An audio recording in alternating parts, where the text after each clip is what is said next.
Assalamualaikum warahmatullahi wabarakatuh. Perkenalkan, nama saya Sifaulia dari Prodi Pendidikan Ekonomi Universitas Pancasakti Bekasi.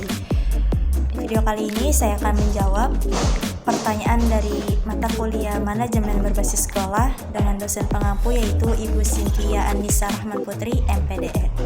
Nah, sebelum menjawab pertanyaan terkait asumsi bahwa manajemen berbasis sekolah atau MBS merupakan jalan terdekat menuju peningkatan mutu dan relevansi pendidikan. Nah, perlu dipahami bahwa manajemen berbasis sekolah atau MBS sendiri merupakan sebuah model pengelolaan pendidikan yang memberikan otonomi atau fleksibilitas kepada sekolah dalam membuat aturan atau kebijakannya sendiri. Nah, otonomi sendiri dalam Kamus Besar Bahasa Indonesia KBBI diartikan sebagai pemerintahan sendiri, maka dapat diartikan pemberian otonomi terhadap kebijakan sekolah dalam MBS merupakan pemberian kekuasaan atau keluasan dalam mengelola, memanfaatkan, serta memberdayakan semua sumber daya sekolah, termasuk di dalamnya mendorong partisipasi warga sekolah. Di dalamnya ada guru, peserta didik, kepala sekolah, dan karyawan sekolah untuk meningkatkan mutu sekolah seoptimal mungkin. Nah, teman-teman, berdasarkan pengertian dari manajemen berbasis sekolah atau MBS tersebut, maka dapat diasumsikan bahwa MBS sendiri memberikan keleluasaan kepada sekolah dalam mengelola sumber dayanya secara efektif dalam mencapai tujuan yang diinginkan.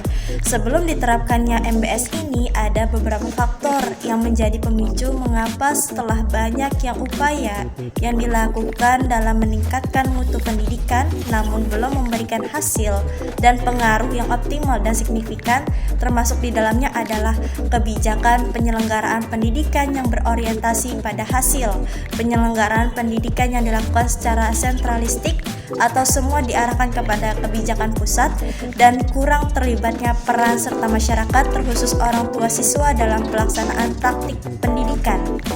Konsep MBS sendiri yang memberikan keleluasaan kepada sekolah terkait kebijakannya diharapkan dapat melakukan pengembangan total kependidikan yang bertujuan untuk melayani kebutuhan anak dan peserta didik agar lebih efektif dan relevan yang sesuai dengan kebutuhan. Lewat MBS, sekolah juga diharapkan dapat memaksimalkan personil sekolah termasuk guru, kepala sekolah, karyawan, dan masyarakat serta orang tua dalam mengembangkan program-program yang lebih meyakinkan untuk memenuhi kebutuhan pendidikan seperti peserta didik. Nah, oleh karena itu, penerapan manajemen berbasis sekolah atau MBS ini dapat diasumsikan sebagai jalan masuk terdekat dalam meningkatkan mutu dan relevansi pendidikan.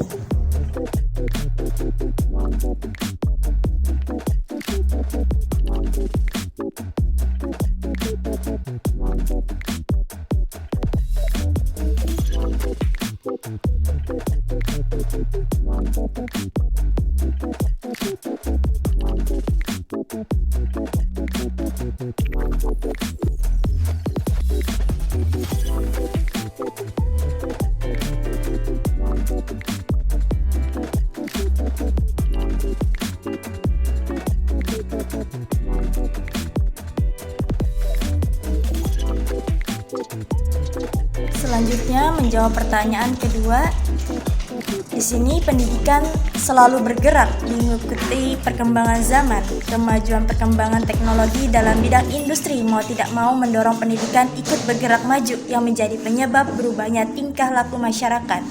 Dalam merespon perubahan yang terjadi, pihak sekolah selaku penyelenggara pendidikan tentunya juga harus ikut bergerak dan lebih terbuka terhadap keadaan baru dengan menerapkan konsep-konsep baru yang lebih sesuai dengan perkembangan keadaan yang terjadi. Nah, salah satu konsep yang diperkenalkan dalam manajemen sekolah adalah analisis SWOT.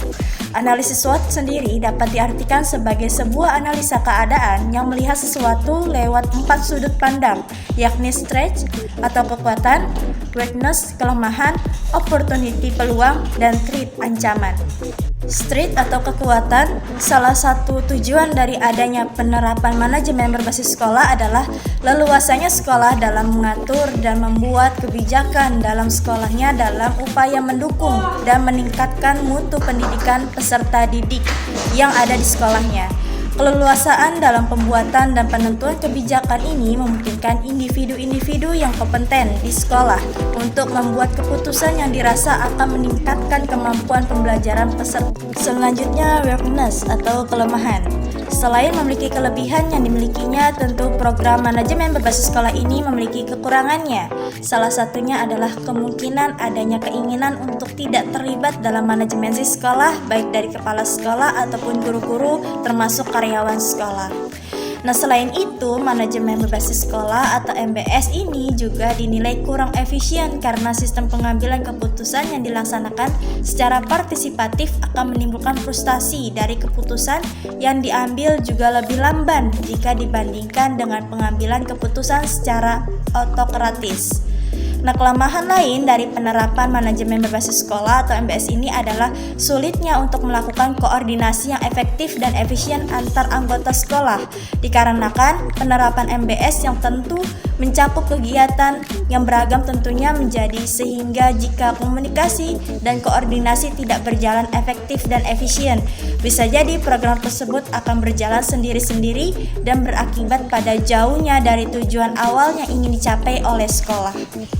Selanjutnya, opportunity atau peluang. Setiap penerapan atau implementasi dari suatu hal tentunya akan memiliki kelebihan dan kekurangannya masing-masing, termasuk juga memiliki peluang yang menguntungkan dan pelaksanaan implementasi tersebut. Nah, manajemen berbasis sekolah atau MBS juga memiliki peluang atau opportunity dalam penerapannya. Salah satunya adalah meningkatkan semangat kerja tenaga pendidik atau guru dalam pemelihara kepemimpinan baru di semua tingkatan manajemen dalam sekolah. Peluang lain dari adanya penerapan manajemen berbasis sekolah atau MBS ini adalah meningkatkan kreativitas yang lebih besar dalam perancangan program sumber daya untuk mendukung tercapainya tujuan yang ingin dikembangkan di setiap sekolah, serta mendorong teamwork yang kompak dan cerdas atas antar warga sekolah yang melibatkan kepala sekolah, guru, masyarakat, dan orang tua peserta didik. Nah, terakhir yaitu threat atau ancaman. Adanya peluang yang tercipta dalam pelaksanaan atau implementasi sesuatu. Dalam hal ini, manajemen berbasis sekolah atau MBS tentu juga akan menciptakan ancaman yang terjadi saat pelaksanaan MBS. Salah satunya adalah pikiran kelompok dalam implementasi MBS sendiri. Pikiran kelompok yang dimaksud adalah saat melakukan diskusi untuk mengambil keputusan bersama. Tentunya dalam jangka waktu tertentu akan memunculkan kohesi atau ikatan tersendiri di antara anggota dewan sekolah. Kohesi ini selain memunculkan dampak positif karena para anggota dewan sekolah akan saling mendukung, juga memunculkan dampak negatif yang membuat anggota dewan sekolah terlalu kompromis dan memunculkan rasa tidak enakan dalam memunculkan pendapat baru yang kemungkinan akan bertentangan dengan pendapat anggota lain.